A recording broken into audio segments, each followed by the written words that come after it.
What's good, everybody? This is your guy, Manny, and this is the Talking Sports with Manny podcast. So, in this episode, we're going to talk starts and sits for fantasy football week one. It's fast and it's quick, it's quickly approaching. So, we're going to start off with the quarterback position. There's tons of quarterbacks that I like this year, but for this week, I do like Jalen Hurts a lot. He's going against that weak ATL defense.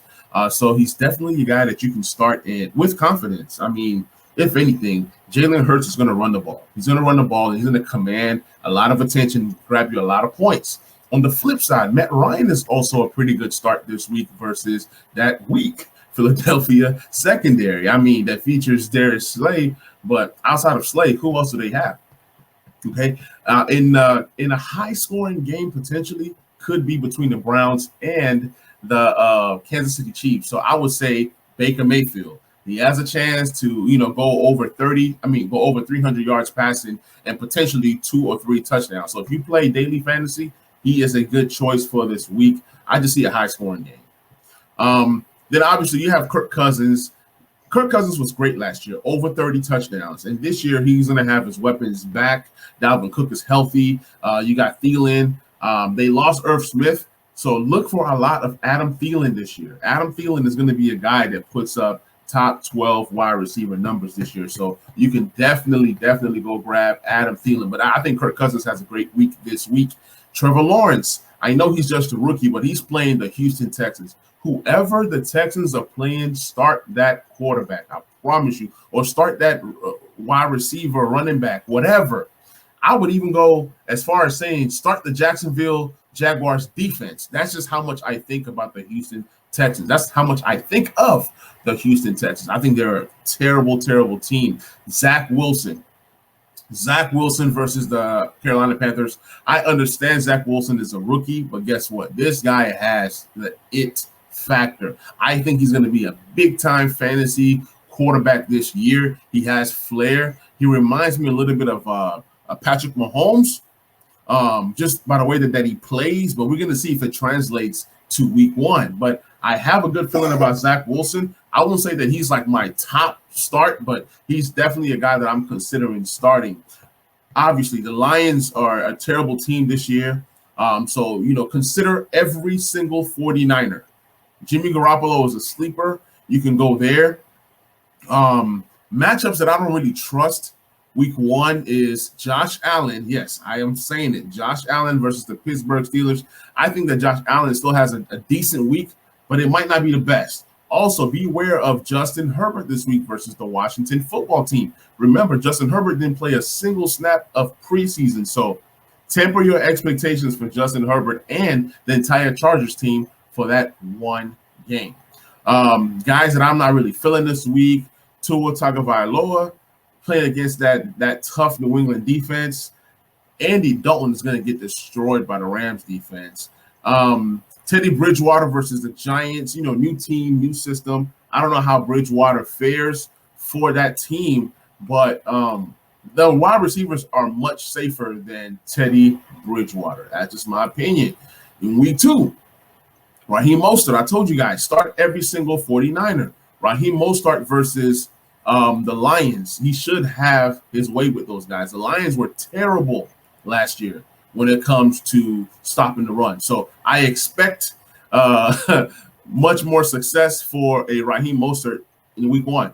Also, Trey Sermon is a guy that's going to come in and grab some of those carries. If the Lions are losing this game or if the 49ers are winning this game and there's a big scoring lead, look for the 49ers to pound the rock with Raheem Mostert and Trey Sermon. So both guys are pretty good plays this week. Trey Sermon more of a flex play, and then Raheem Mostert as a bona fide RB1 or RB2.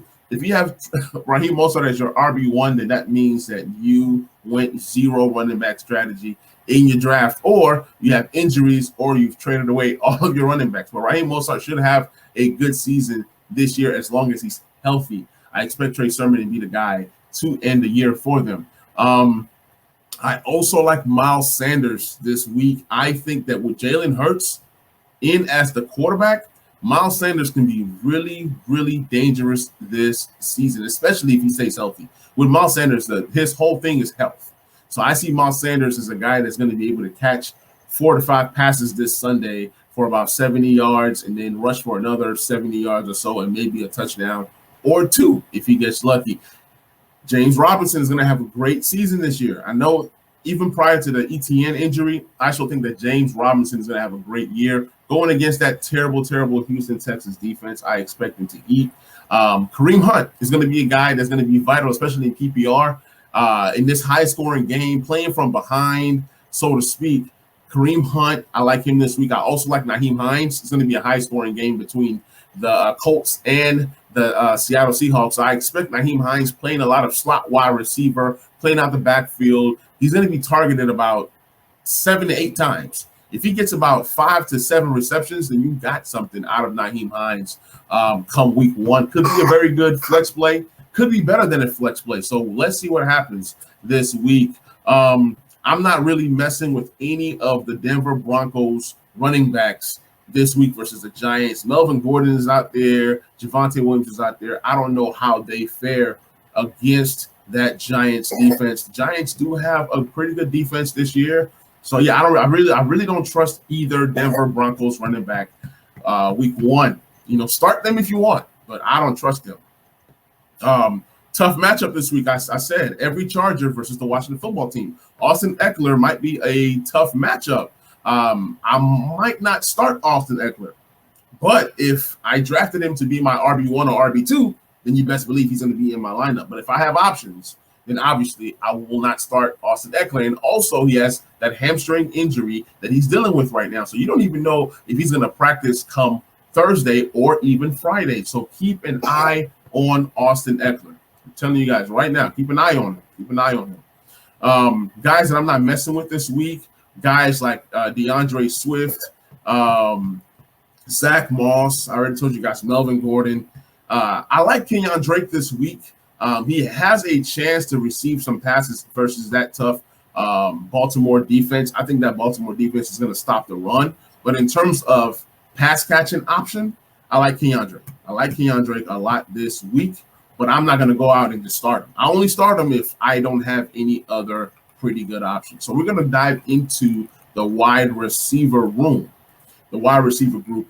Thielen, like I told you guys, I think Thielen has a huge season this week, and it's going to start week 1 versus the Cincinnati Bengals. I would start every single Cincinnati Bengal on offense. I will start all of them. I will start Joe Burrow. I will start Tyler Boyd. I will start Jamar Chase. I know Jamar Chase looked bad in preseason. I will start him if I don't have better options.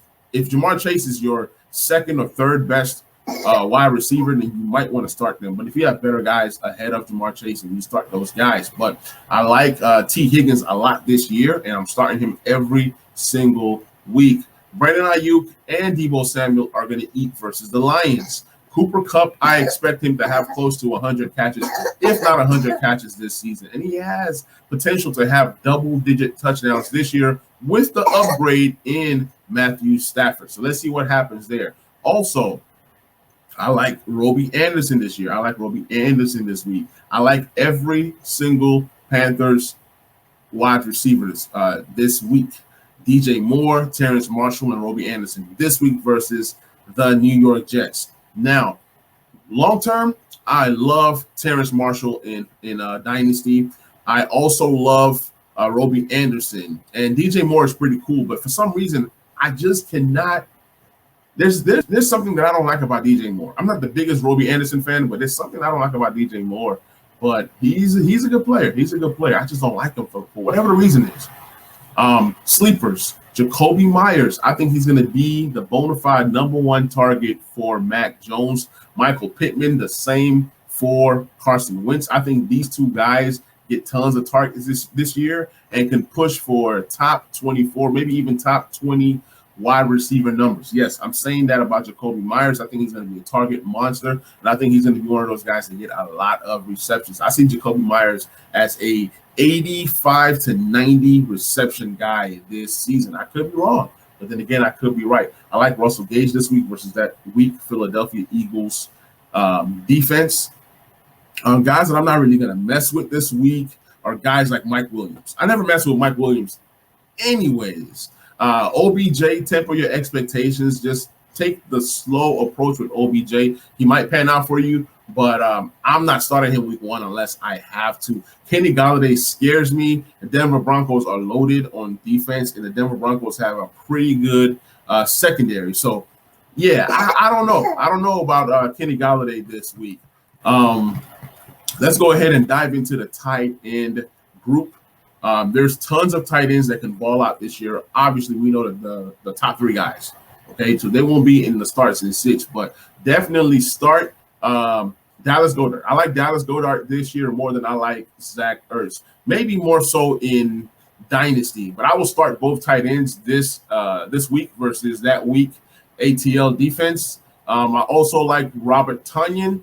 I think he's going to build up on what he did last year with Aaron Rodgers. I mean, when you look at that team, he is a touchdown getter. Like outside of Devontae Adams, who else on that team can Aaron Rodgers trust to score touchdowns, especially in the red zone? That's Robert Tonyan. He's going to be touchdown dependent this year. I don't see him getting like a lot of targets or a lot of yards.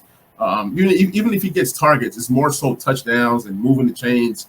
Also like Logan Thomas all year. I love him even more this week versus the Los Angeles Chargers. So start him with confidence. Dan Arnold can be a real sleeper this week. Guys that I don't really like this week is TJ Hawkinson versus that tough San Diego defense.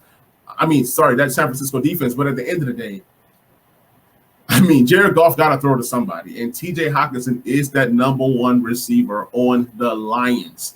Also, Mike Gesicki is going to have a tough matchup versus that New England defense. And can Tua Tagovailoa get him the ball consistently? That's what it all boils down to. Guys that I'm kind of staying away from is, I guess, a off-season darling of Anthony Ferguson. I got to see what you can do before I anoint you, as a sleeper tight end this year. Eric Ebron is always scary because of his hands. He can't catch. Also, I love Gerald Everett this year, but I don't know if I love him week 1 versus that tough Indianapolis defense. People sleep with that Indianapolis defense just because of certain things that have happened. But I'm telling you guys, Gerald Everett is going to ball this year, but I don't know if he balls out versus the Colts. But then Russell Wilson is Russell Wilson. And with DK Metcalf and Tyler Lockett on the outsides, it is going to open up room for Gerald Everett to do work. So if you can get Gerald Everett in any league right now, if he's out there in waivers, you want to go ahead and scoop him right now. So I said I was going to kind of go from team to team and kind of give you guys just a few nuggets here and there. Ronald Jones in the matchup between the Dallas Cowboys versus the Tampa Bay Buccaneers. If I have to start one buck or one guy that's not as obvious, to start, it's Ronald Jones. I think that Ronald Jones is going to be the 2-down back. He's going to split time with Fournette, but I like Ronald Jones this week. I also like Antonio Brown this week. He might do some damage this week versus that Dallas Cowboys defense. Also, the matchup between the Tennessee Titans and the Arizona Cardinals, start Chase Edmonds with confidence. In the matchup between the Houston Texans and the Jags, look, I told you guys, start every single Jacksonville player. Now, I said that about the Bengals, but I'm also saying that about the Jacksonville Jaguars. Laviska Shenault is going to eat in the slot this year. Marvin Jones probably might be their best wide receiver this year. He has a major connection with Trevor Lawrence, so keep an eye on Marvin Jones. In the Washington game versus Chargers, you want to start Logan Thomas. I like Logan Thomas this week. Obviously, Terry is a must start. We don't know what's going to happen with Curtis Samuel, so maybe a De'Ami Brown might be a sneaky play if you are playing in a deep league. Bengals versus Minnesota. I love T. Higgins. I love Tyler Boyd. I would still even start Jamar Chase if I needed to. The matchup between the Jets and the Panthers. Robbie Anderson. I'm telling you guys, Robbie Anderson. That revenge game versus the Jets. I'm just saying, Robbie Anderson might do something. The Eagles versus the Falcons. Take a stab and start Devontae Smith. He might have a good first game. It might be a welcome to the NFL story for that guy. He might do what Terry McLaurin did week 1 years ago versus the Eagles. I don't know. I think a rookie wide receiver goes off Sunday. I just don't know who it is. Between the Steelers and the Buffalo Bills, I will start Juju Smith-Schuster. I think he's going to get more targets than any of the Steelers wide receivers. Ben Roethlisberger trusts him more. He has better hands than Deontay Johnson. Deontay Johnson is that dude. I think Deontay Johnson has the most stacks, maybe the most receptions, maybe even targets. But for this week, I like Juju Smith-Schuster over any Pittsburgh wide receiver. The Colts versus the Seahawks. Like I said, keep an eye out on Gerald Everett. But I also like Michael Pittman for the Colts this week. Michael Pittman and Paris Campbell, I think these are two guys that can work in a tandem to get tons and tons of receptions from Carson Wentz. So we'll see how that goes. San Francisco versus the Lions. I mentioned before the running game. You also want to try and take a stab at Trey Sermon in your flex. Also, Brandon Ayuk and Deebo Samuel could both possibly eat this week. I don't know which one is going to eat more than the other. If I had to choose, I'll say Deebo over Ayuk this week. Chiefs versus Browns. You know what I'm saying? It's like every player on the Chiefs is expected to go off. But on the Browns, I would still say guys like Kareem Hunt. That's the safest. The wide receivers, obviously, Jarvis Landry does his thing. But if I have to say any other wide receiver outside of Jarvis Landry and Odell Beckham Jr., I will say Donovan Peoples-Jones. Donovan Peoples-Jones could possibly be that guy this year. Am I saying his name right? Yeah, I think it's Donovan Peoples-Jones. Yeah. DPJ. Yeah, Donovan Peoples-Jones. He can have a pretty good week 1. He's just a more so of a sleeper candidate that you might want to try. Denver Broncos versus the Giants. Take a stab at Jerry Jeudy, but I just think the Giants defense is pretty good. I would temper expectations with Saquon Barkley being that first game back, but he should have a decent game. Packers versus Saints. Robert Tonyan. I've said it before. I'm going to say it again. Also, a flex guy that you might want to give a chance to is somebody has to catch the ball for the Saints, and it might be Marquez Callaway. He had a connection with Winston in the preseason. Preseason means nothing, but if I had to put my money on it, I would bet my money on Marquez Callaway. I think he might be the guy that gets the most receptions from Jameis Winston come Sunday. We got the Miami Dolphins versus the New England Patriots. I think both defenses are going to do awesome. I mean, you got two young quarterbacks in Tua and Mac Jones. I don't trust neither one of those guys this week. So in PPR, like I said before, Jacoby Myers. Mike Gesicki might do something this week. I think that's where Tua Tagovailoa is going to go as a safety valve. Last year, Gesicki had 53 receptions for 703 yards, 6 touchdowns. This year, I think Gesicki is pushing for 1,000 receiving yards. Might be a bold statement, but it could possibly happen, especially with Waddle and Fuller stretching the field with their speed. It can allow Gesicki to work underneath. Now, the Bears versus the Rams. I'm not starting any Bear player this week. I do like the Rams wide receivers in Woods and Cooper Kupp, but that's pretty much as far as my trust goes for that team. I don't know if I trust Darrell Henderson just yet. And Sony Michel, we don't know what's about to happen. The Ravens versus the Ravens versus the Raiders. There's really no players that really excite me, but I would say keep your eye out on Bryan Edwards. I would say pick him up before the game. If he goes off or if he has a good game, then that's what's to be expected. But this game just has a whole bunch of guys that I won't start, from Josh Jacobs to Drake to Hollywood Brown. I don't really know if there's anybody between this Ravens and a Raiders game that's even playable outside of Lamar Jackson. So outside of Lamar Jackson, maybe a Gus Edwards, I'm not really fooling with anybody else that's in this matchup. So guys, just want to come at you guys, give you guys some fantasy gold, give you guys some fantasy gems. This is the Talking Sports with Manny podcast. Please subscribe, please share. For those of you guys that are watching on YouTube, please subscribe to the YouTube channel. I appreciate the love. And also, I have memberships now available on YouTube. There's a level 1, level 2, level 3. Level 3 is the best level, and that's going to give you access to asking me questions about fantasy 24/7. All you have to do is get into the chat with me, and you can private message me, and I will be able to answer all of your trade questions, all of your fantasy questions. So utilize me now that you guys have me available. So guys, once again, this is the Talking Sports with Manny podcast on the Talking Sports with Manny YouTube channel. I will catch you guys on the next episode, and I will catch you guys on the next video.